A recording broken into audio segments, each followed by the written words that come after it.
There are things a man learns only in silence. Not the silence of empty rooms or lonely trails, but the silence of another person sitting 3 feet away from you, carrying something so heavy that words would crack under the weight of it. I've buried cattle in frozen ground. I've ridden through storms that turned the sky into a wall of black water. I've sat with dying men who asked me to tell their mothers things I knew I'd never have the courage to say. But nothing, not one single thing in 41 years of living, taught me more about what it means to be human than the woman who showed up at my ranch gate one evening in October, barefoot, bleeding from both palms, and so quiet that for the first 3 weeks, I wasn't sure she could speak at all. She never asked me for anything. She never explained where she'd come from. She never told me what had been done to her. And I never asked, not because I didn't care, but because I'd learned the hard way from my own years of swallowing grief that some people don't need your questions. They need your quiet. They need to watch you go about your life and decide, on their own terms and in their own time, whether you're safe enough to sit near. This is the story of how a woman I couldn't understand taught me everything I thought I already knew. About patience, about healing, about the difference between fixing someone and simply standing close enough that they remember they're not alone. I wrote it all down, every night in the same leather ledger where I tracked rainfall and cattle weights and the price of grain. Because I didn't know what else to do with what I was feeling, and because I had a suspicion, one that turned out to be right, that the things happening under my roof that autumn were the most important things that would ever happen to me. I just didn't know it yet. October 14th, 1877. Rainfall, none. Temperature at dawn, 41 degrees. 2 heifers moved to the south pasture. Gate hinge on the north fence still needs replacing.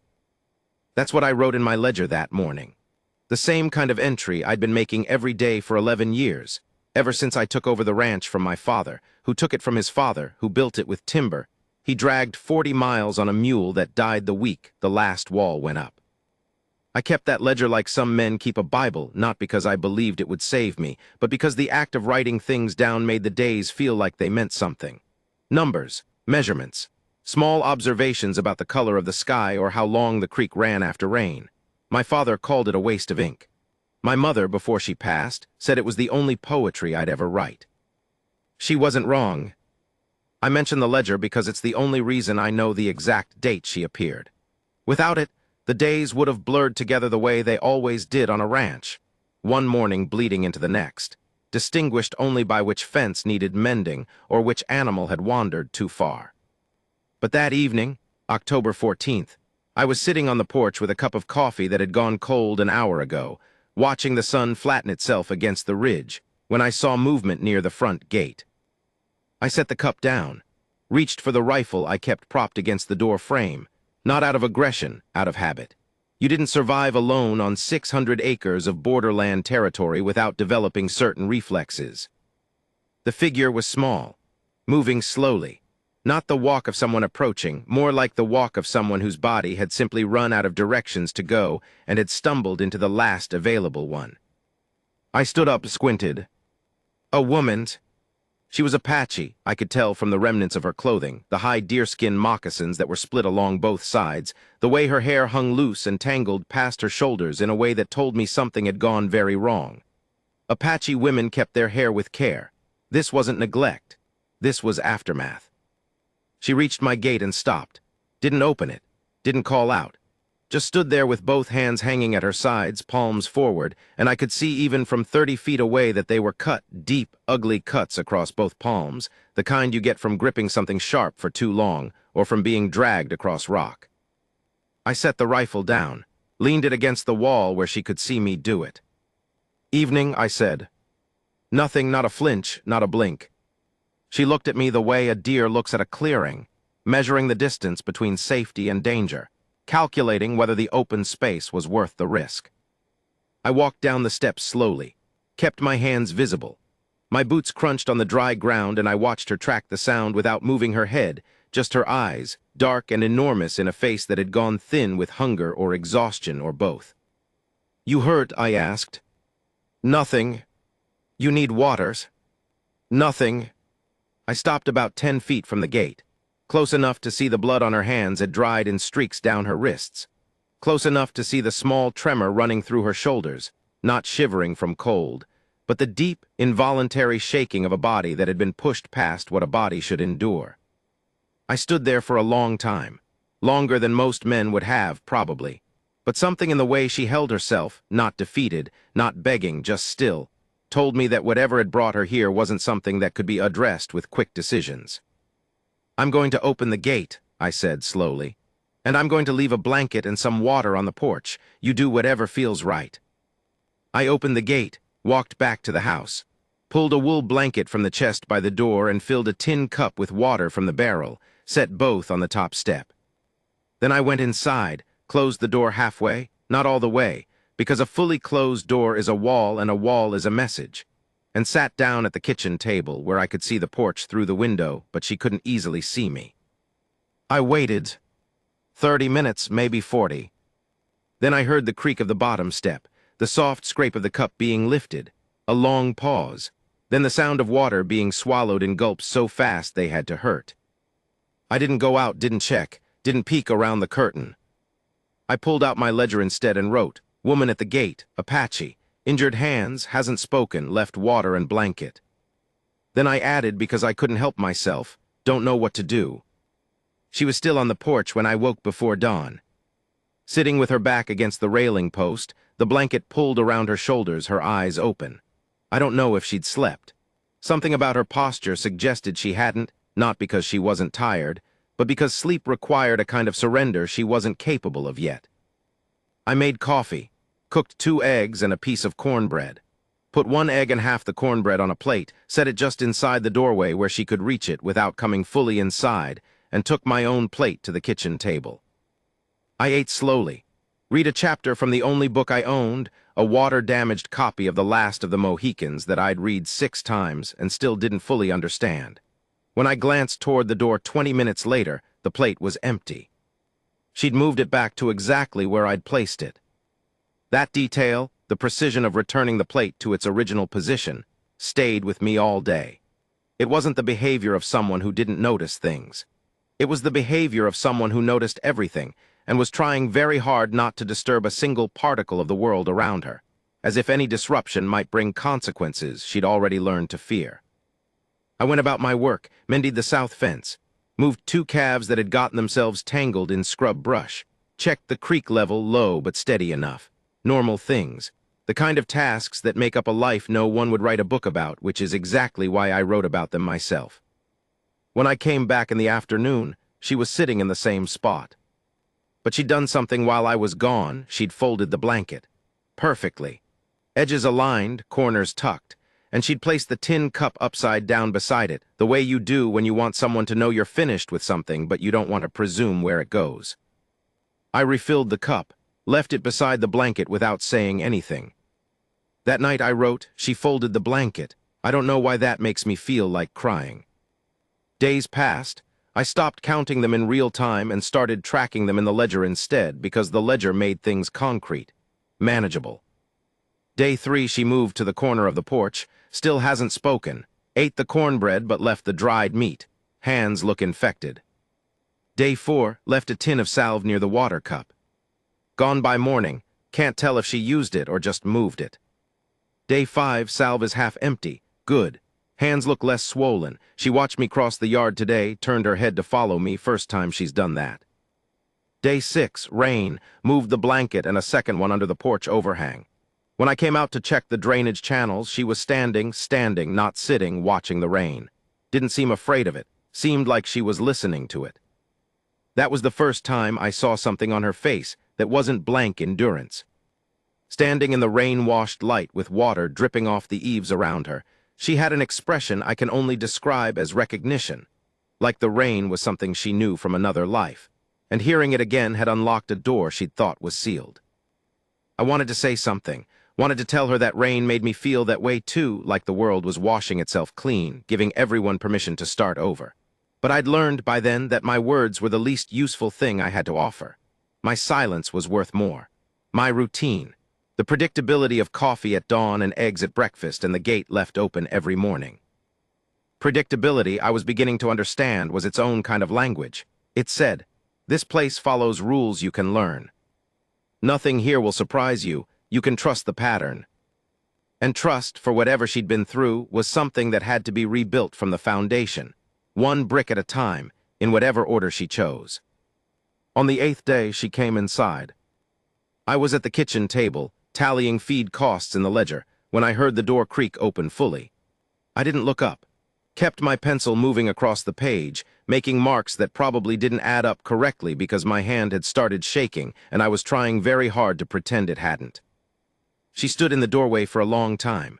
I could feel her gaze not on me but on the room, cataloging, measuring exits, noting the rifle on the wall, the knife block on the counter, the back door that led to the washroom. She was mapping escape routes. I understood that with a clarity that made my stomach tighten. After what felt like an hour but was probably 3 minutes, she took one step inside, then another. Then she sat down on the floor, not in the chair across from me, on the floor with her back against the wall near the stove, and pulled her knees up to her chest. I kept writing, or pretending to write. The numbers in the ledger made no sense. I was adding the same column 3 times and getting different answers each time. Eventually, I closed the ledger, stood up, poured 2 cups of coffee, set one on the floor beside her, about an arm's length away, close enough to reach, far enough that she wouldn't have to worry about my hand. Then I sat back down at the table and opened the book. We stayed like that until the light went gray through the windows. Her, on the floor with her knees up and the coffee untouched for the first hour, then slowly cradled between her bandaged palms. Me, at the table, reading the same page of Cooper's overwrought prose and not absorbing a single word. I didn't need to absorb words. I was absorbing something else. Something that had no language attached to it, that existed only in the quality of the silence between 2 people who were learning, with agonizing slowness, that they could occupy the same room without anything terrible happening. That night she slept inside, on the floor near the stove. I could hear her breathing from my cot in the back room, uneven at first, catching and stopping and starting again, the breathing of someone whose body had forgotten how to let go. And then, sometime around midnight, it steadied, deepened, smoothed into the rhythm of real sleep. I lay in the dark and listened to it, and I wrote nothing in the ledger that night because some things are too fragile to survive being turned into words. 2 weeks in, I started talking.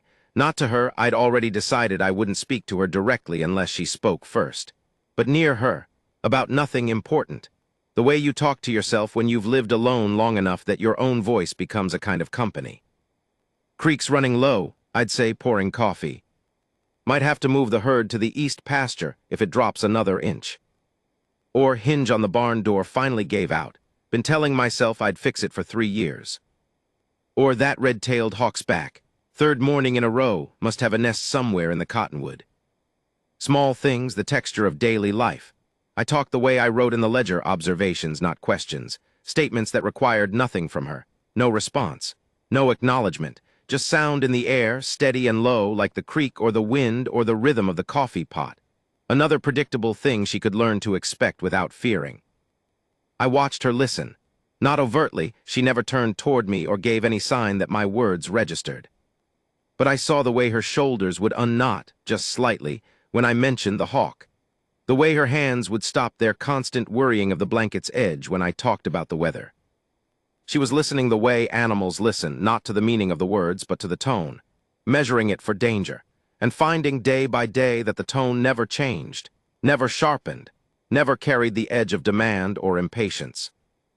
I wrote in the ledger, day 15. She sat in the chair today, not the floor, the chair.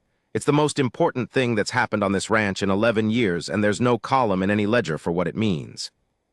On the 17th day, she touched my hand. I was reaching for the coffee pot on the stove, and she was standing near the counter, closer than she'd ever stood to me, and our paths crossed in that small kitchen the way 2 people's paths cross when they've started to share a space. My hand was extended. Hers was at her side, and as I pulled the pot from the heat, the back of my hand brushed her fingers. I froze, she froze. For one terrible second, I thought I'd ruined everything. 17 days of careful distance, of measured silence, of treating every inch of space like sacred ground, gone, because I'd reached for the coffee without looking. But she didn't pull away. She stood there, and her fingers, still rough with healing scabs, still marked with the lines of whatever had cut them, rested against the back of my hand. light as paper, tentative as the first green shoot after a long winter. And then she pulled back, slowly, not in fear, in something more delicate than fear, something that looked like the moment before you decide whether to step onto a frozen lake when you're listening for the crack. I set the pot down, poured 2 cups with hands that weren't entirely steady, set hers on the counter.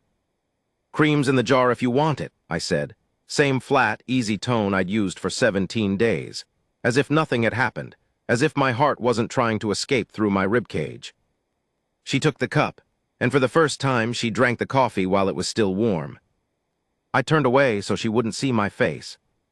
Because whatever was on it, gratitude, grief, something I didn't have a name for, would have been too much, too heavy, too close to a question.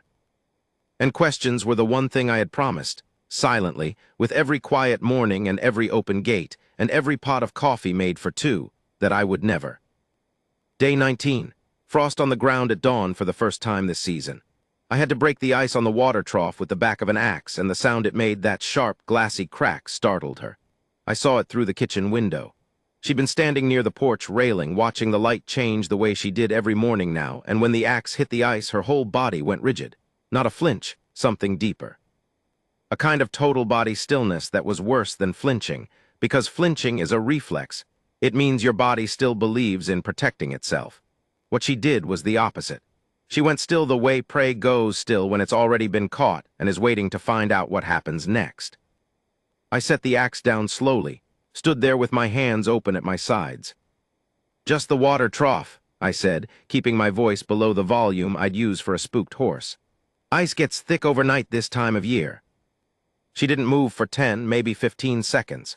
Then her shoulders came down, one at a time, like something was being released by degrees. She turned her head just enough to see me through the corner of her eye. That sideways look I was beginning to understand wasn't distrust, exactly, but verification. Checking that the world was still the world she'd been learning, that the pattern held. I went back to breaking ice, kept my swings slow and deliberate, made each one visible from the porch. In the ledger that night, sudden sounds are bad. Note to self, warn her before anything loud. Don't know if I can do that without it feeling like I'm explaining myself, which feels like I'm making her responsible for my behavior, which is the last thing she needs. I stared at that entry for a long time, read it back 3 times. It was the most I'd written about her in a single sitting, and something about seeing the words on paper, messy, uncertain, circling around a thing I couldn't name, made me realize I was in deeper than I'd planned. I wasn't a complicated man. I'd built my life on simplicity: wake up, work, eat, sleep, track it all in the ledger and let the numbers be enough. I hadn't asked for a woman to appear at my gate and rearrange the inside of my chest. I hadn't asked to care this much about the sound an axe makes on frozen water. But here I was. The change, when it came, wasn't dramatic. It wasn't a single moment of revelation. It was a gradual accumulation of small shifts, each one so subtle that I only recognized them by looking back through the ledger entries and seeing the pattern emerge. Day 20, she started helping. Not because I asked, I would never have asked, but because she saw a task and moved toward it with a kind of quiet competence that told me she'd been a person of capability and purpose before whatever had broken her apart. I was carrying firewood from the pile behind the barn, making 3 or 4 trips because I could only manage an armload at a time without the logs rolling. And on my 4th trip, she was there, standing by the porch steps. She reached for the top 2 logs without looking at me, carried them inside, and stacked them beside the stove with a precision that would have put a stonemason to shame. I stood in the doorway holding my remaining logs like a fool, not sure what to do with my face. She went back outside, brought in another load, stacked those 2, and then returned to her chair near the stove as if nothing unusual had happened. I set my logs down. They were crooked. Hers were perfect. "Thank you," I said, and immediately wondered if that was too much. If gratitude was a kind of pressure, if saying thank you implied she owed something, or that I'd been keeping score. She didn't react, but she didn't retreat either, and the next morning the fire was already lit when I woke up. Day 23, I learned what happened to her.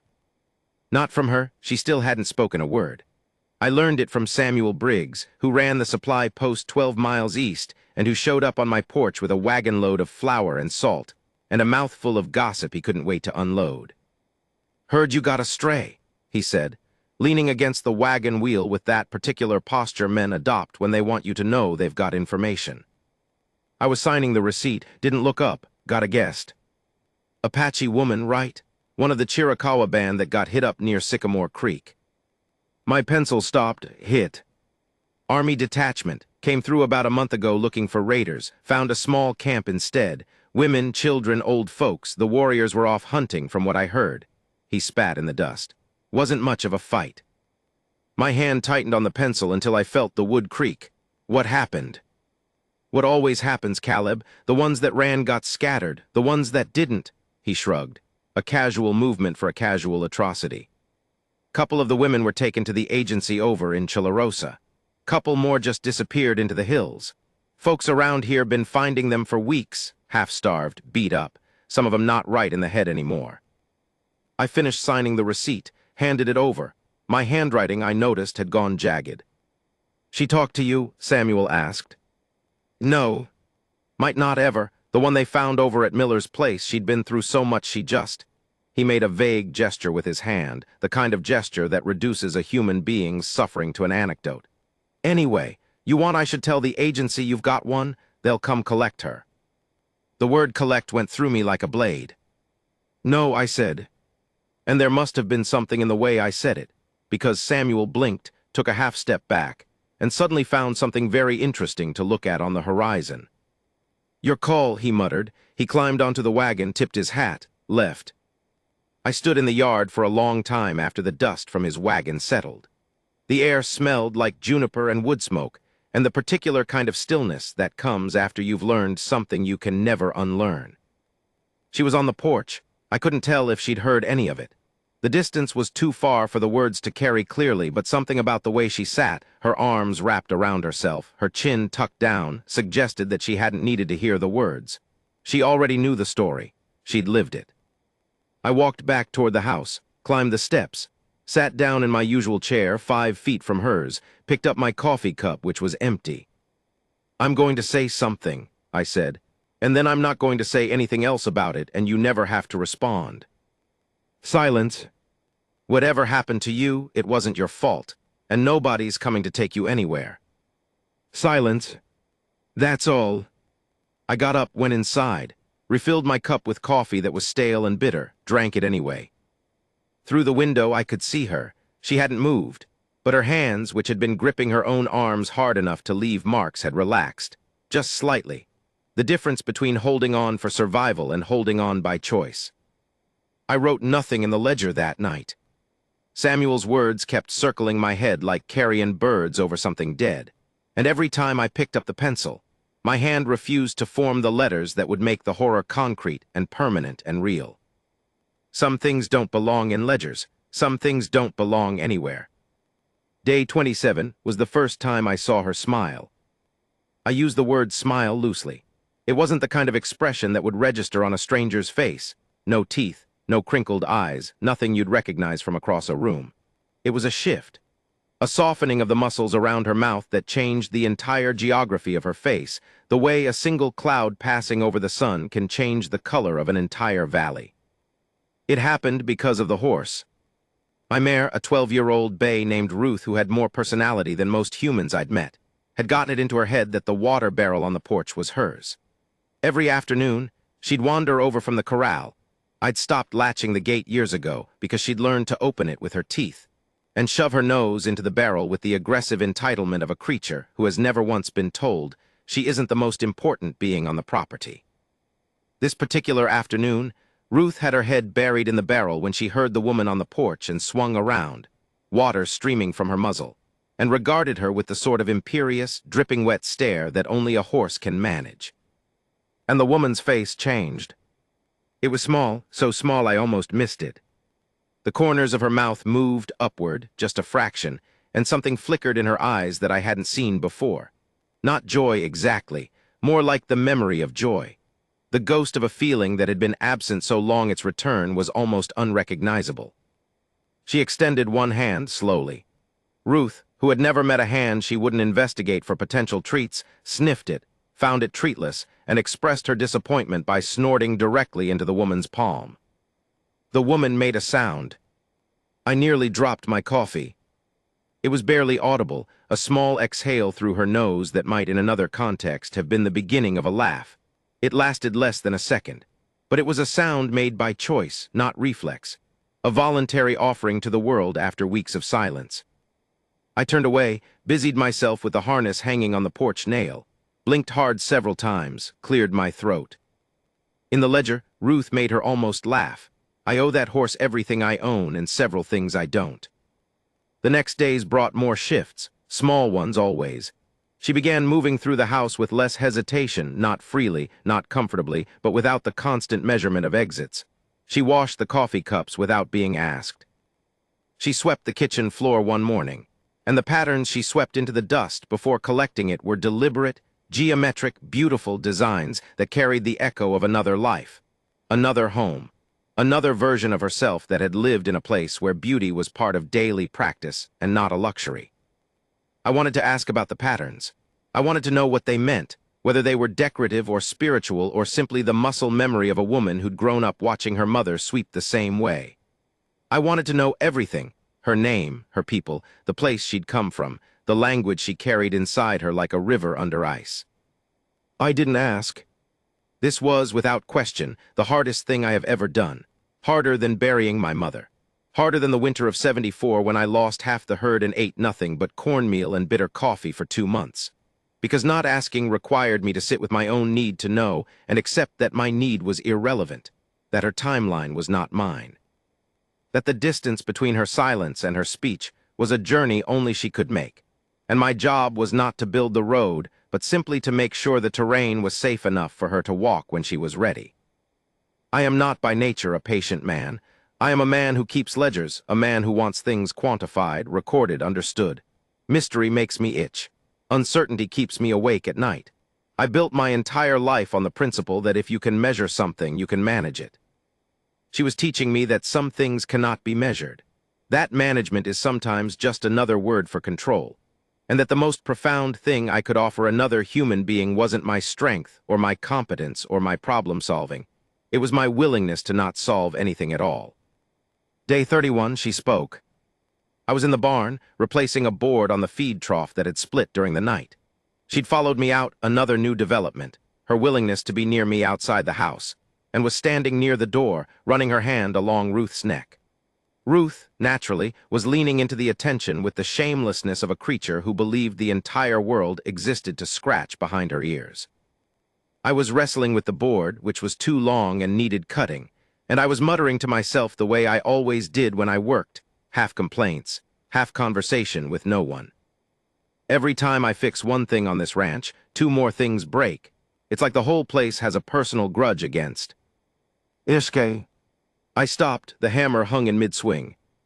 My heart did something complicated that I'm still not sure was medically advisable. I didn't turn around. I knew with a certainty I couldn't explain that if I turned around, if I looked at her face, if I let her see the magnitude of what that single word meant to me, the weight of my reaction would crush the fragile thing she'd just built. That's a beautiful name, I said, same tone, same pitch, same steady, unremarkable voice I'd used for 31 days. Silence. I set the hammer down, picked up the saw, started cutting the board. I'm Caleb, I said. More silence, but a different kind. Not the vacuum of absence, the fullness of something just begun. The silence between the first drop of rain and the second, when the sky is deciding how much it's willing to give. In the ledger that night, I wrote her name, just her name. In the center of the page, with space around it, the way you'd frame something valuable. Ishke. Below it, much smaller, 31 days, one word, worth every second of every silence. And below that, smaller still, in handwriting I barely recognize as my own. I think I understand now that healing isn't something you do for someone. It's something you make room for.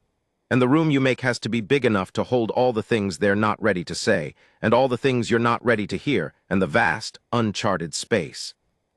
The word was a door, and behind it was an entire world. Not all at once, not in a rush. She didn't suddenly become a woman who spoke freely. The silence had become a part of her, stitched into her breathing, and it didn't unspool overnight. But once Ishke had given me her name, other things began to follow, arriving at their own pace, in their own shape, like seeds breaking through hard ground after a long drought. Day 34, she pointed at the hawk circling above the barn and said a word in her own language. Ende, I would later learn, the language of the Chiricahua people, and the word sounded like something between city eye and the rustle of wings in dry air. I didn't know what it meant, but I nodded, and she said it again, softer, and I repeated it badly, and she looked at me with an expression I can only describe as patient disbelief at my pronunciation. Day 37, she said coffee in English clear and precise when I held up the pot in the morning. Not a request, a label, as if she was testing the feel of the word in her mouth, reclaiming the machinery of a language she'd set aside. Day 39, she told me Ruth was favoring her left front hoof. I hadn't noticed. She was right. A stone had wedged itself under the shoe, and by the time I pried it out, Ruth was giving me a look of martyred suffering that suggested she'd been enduring this agony for days while I, an unobservant, ledger-keeping fool, had failed to notice. "You're better with horses than I am," I told Ishke. She was leaning against the corral fence, arms folded. The late October light caught her face, and for the first time I could see something behind the careful blankness, an intelligence, a sharpness, a quality of observation that reminded me of the hawk she'd named. She watched the world the way a hunter watches, not to take, but to understand, to know where everything stood in relation to everything else. "Better with everything," she said. I stared at her. She didn't smile, but the corner of her mouth moved, that small shift I'd first seen on the day Ruth baptized her with beryl water. And I realized, with the delayed understanding of a man who has spent too long talking to cattle, that she was joking. She was joking. I laughed, a real laugh too loud, too sudden, the kind that escapes before you can govern it. And she didn't flinch. She watched me laugh with an expression that was something like curiosity and something like wonder, as if she was studying a phenomenon she'd forgotten existed. In the ledger, she made a joke. She made me laugh. I haven't laughed since, I don't remember since when. Something is happening here that I don't have a column for.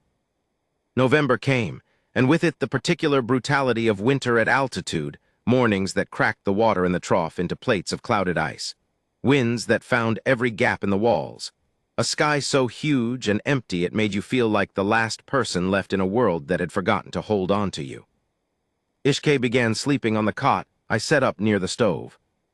She didn't ask for it. I'd simply dragged it in from the storage shed one afternoon and positioned it near the warmth, and that evening she lay down on it without ceremony, pulling the wool blanket over herself with the same precise economical movements she brought to everything. No waste, no excess, every gesture intentional. I watched her sleep sometimes, not in a way I'm ashamed of, from the other room, through the half-open door, listening to her breathing the way you listen to rain on a tin roof, checking the rhythm. Noting the nights when it stayed steady, and the nights when it fractured into short, ragged intervals that told me she was somewhere else, back in the camp near Sycamore Creek, or running through scrub brush in the dark, or gripping something sharp enough to lay open both palms. Those nights I did something I'd never done for another person. I got up, went to the kitchen, and sat in the chair nearest her cot, not close enough to touch. Close enough that when she surfaced from whatever she was reliving, gasping, disoriented, her hands clawing at the blanket, the first thing she saw was me, sitting in the lamplight with the ledger open on my lap, pencil in hand, steady as a fence post. I didn't say anything, didn't reach for her. Just sat there, present and unremarkable, the most boring thing in the room.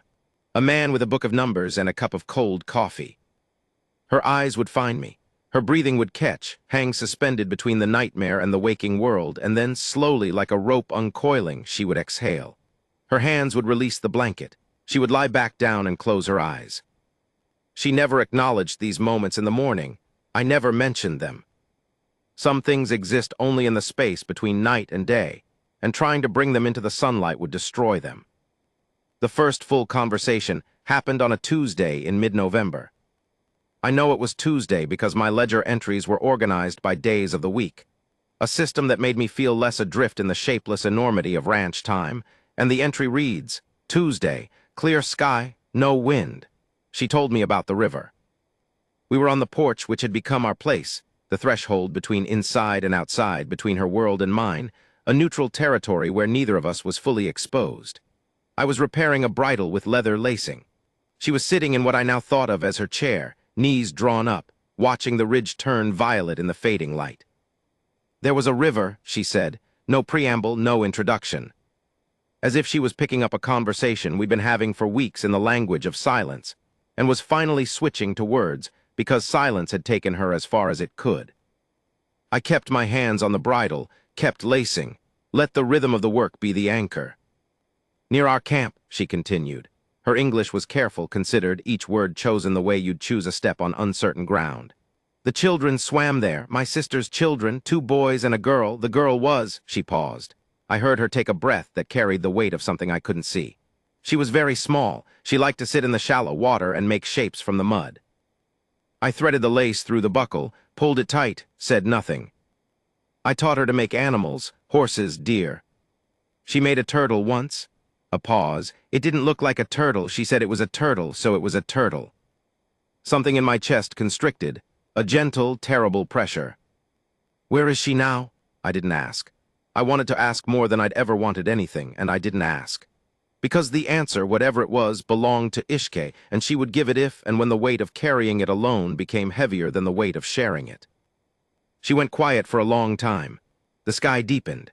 The first stars appeared, small, uncertain points of light that looked like they were deciding whether to commit to the darkness. They took the children to the agency, she said finally. The soldiers, the children who were alive. Her voice didn't crack. It did something worse. It went flat, stripped of inflection, the way a landscape goes flat after a fire. My sister's girl, the one who made the turtle, I don't know, they separated us. I ran. She held up her hands. The scars on her palms, which had healed into thin white lines, caught the last of the light. Rock, she said. I climbed, there was nothing else. I looked at her hands, at the map of her escape written in scar tissue across both palms, at the evidence of a woman who had gripped the edge of a cliff, a literal cliff, and hauled herself to safety with nothing but the strength of her body and the refusal to die. You climbed, I repeated, not a question, an acknowledgement. She lowered her hands, looked at them as if she was seeing them clearly for the first time. I climbed, she said, and then I walked. I don't know how long, there was no water, I ate, I don't know the English word. She gestured at the scrubby cactus near the fence line. The inside of those, it cuts your mouth, but you don't die. I set the bridle down, looked at her. She met my gaze fully, directly, without the sideways caution of earlier weeks, and in her eyes I saw something that made the back of my neck prickle with a feeling I didn't recognize until later, lying awake in the dark. It was respect. Not gratitude, she owed me nothing, and we both knew it. Not dependence. She'd survived things that would have killed most people, and she'd done it alone with her bare hands, eating cactus flesh that shredded her mouth. She didn't need me to survive. She needed me to witness. That was the thing I hadn't understood until that moment, sitting on a porch in the gathering dark with a half-repaired bridle in my lap, and a woman whose courage was so enormous it made my entire life look like a footnote. She didn't need my protection. She didn't need my strength. She needed someone to sit with the full truth of what had happened to her and not look away, not try to fix it, not try to soften it or explain it or fold it into a story with a moral at the end. Just see it, hold it, let it be as heavy as it was. Thank you for telling me, I said. She nodded, one small, decisive movement. Then she stood up, went inside, and I heard her lie down on the cot, heard the creak of the frame. Heard her breathing settle, not into the jagged rhythm of the bad nights, but into something steady, something that sounded for the first time like rest. I stayed on the porch. The stars had committed to the darkness now, fully visible, scattering themselves across the sky with the reckless generosity of things that don't know they're beautiful. I opened the ledger. My hands were shaking. I wrote, she told me about the river, the children, the climb. I have never been in the presence of that kind of strength. I don't know what to do with what I feel. I don't think there's a word for it. I don't think there's supposed to be. December. The ranch contracted around us the way all ranches contract in winter, smaller, tighter. Everything drawn inward toward the heat at the center. Ishke and I developed a routine so smooth and interlocking that a stranger would have thought we'd been sharing the space for years. She cooked. I'd have objected. I didn't want her to feel obligated, but she cooked with such obvious skill and such visible satisfaction that objecting would have been an insult. She transformed my bleak staples, beans, cornmeal, dried venison, the wild herbs she gathered from behind the barn, into meals that tasted like they'd been prepared by someone who understood that food is a language, that the act of feeding someone is its own kind of speaking. She talked more. Not constantly, she would never be a woman of many words, and I understood that this was personality, not damage. She'd been reserved even before everything happened. The silence of those first weeks had been trauma. The quietness that remained was simply who she was. But the words she offered carried weight. She told me about her people's camp, the way the wickiups were arranged in relation to the water, the patterns of the women's gathering roots, the songs the children sang when they were bringing in the wild onions. She told me about her mother, who wove baskets so tightly they could hold water. She told me about her father, who had been a respected man. She used a word in Ende that she said had no exact English translation, something between leader and the one who sees clearly, and who had died 3 winters ago in a way she didn't elaborate on and I didn't ask about. She told me these things at unpredictable moments, while sweeping, while feeding Ruth, while sitting by the stove in the evenings as I worked the ledger. They came out like stones from a riverbed, surfacing when the current shifted, and I received each one with the same quiet attention, the same steady presence, the same absolute refusal to react with pity or horror or any emotion that might make her feel like her life was being observed rather than shared. There was one night late December, cold enough that the water in the wash basin froze solid and Ruth refused to leave the barn, when she told me about the night of the attack. I didn't write it down. I won't write it here either. Some things are too sacred in their brutality to be put on a page where strangers can consume them over coffee. What I'll say is this: she spoke for nearly an hour. Her voice never wavered. Her eyes stayed fixed on the flames inside the stove, visible through the iron grate, and I wondered if the fire was deliberate, if she needed to watch something burn while she spoke, as if the words themselves were fuel that had to be consumed. When she finished, she looked at me, directly. The way she'd looked at me the first time she told me about the river, but deeper now, searching for something in my face that she needed to find. I don't know what she saw. I hope she saw what I felt, which was not sadness and not anger and not the performative empathy of a man who thinks his emotional response is what matters. I hope she saw steadiness. I hope she saw a man sitting in a chair with his ledger closed, his hands still, his eyes open, and every atom of his being directed toward one single purpose, being present, not fixing, not rescuing, not atoning for the sins of a world that had done this to her and her people and called it policy. Just being present, the most basic, most difficult, most necessary thing a human being can offer another. She reached across the space between our chairs. Her hand found mine, not tentatively this time, not the accidental brush of day 17, but deliberately.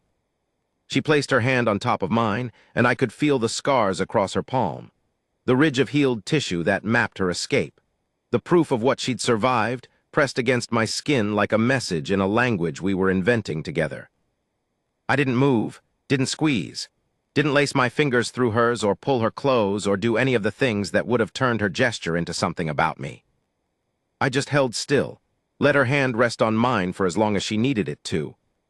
She pulled away after a while, stood up, went to the cot. "Caleb," she said, the first time she'd said my name. It sounded different in her voice, warmer, slower, as if she was giving the word a weight it hadn't carried before. "Yeah, the gate." I looked at her, confused. "The first night. You opened the gate." She paused, seemed to be choosing her next words with the same precision she brought to sweeping and stacking and every other act of deliberate beauty.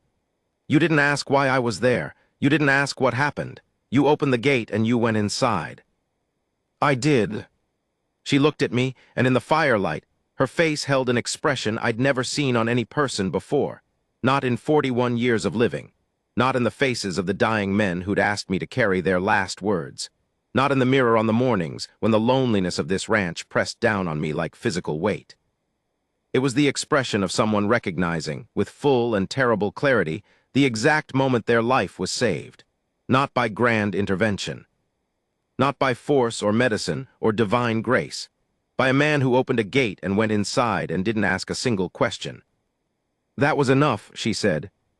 She lay down, pulled the blanket up, closed her eyes. I sat in the kitchen for a long time afterward. The fire in the stove died down to embers, then to ash, and the cold crept in around the edges of the room. I didn't add wood. I didn't move. I sat in the dark with the ledger on my lap and a pencil in my hand, and I thought about Gates. About how the biggest things we do for each other are usually the smallest.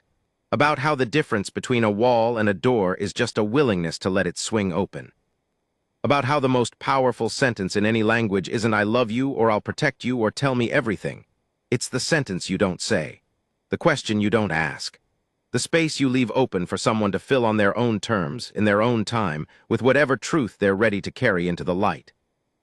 I thought about Ishke's hands on the cliff face, the cactus she ate to survive, the children in the river, the turtle that didn't look like a turtle. I opened the ledger to a blank page. The last page, as it happened. I'd been writing in this particular volume for 3 years, and it was nearly full.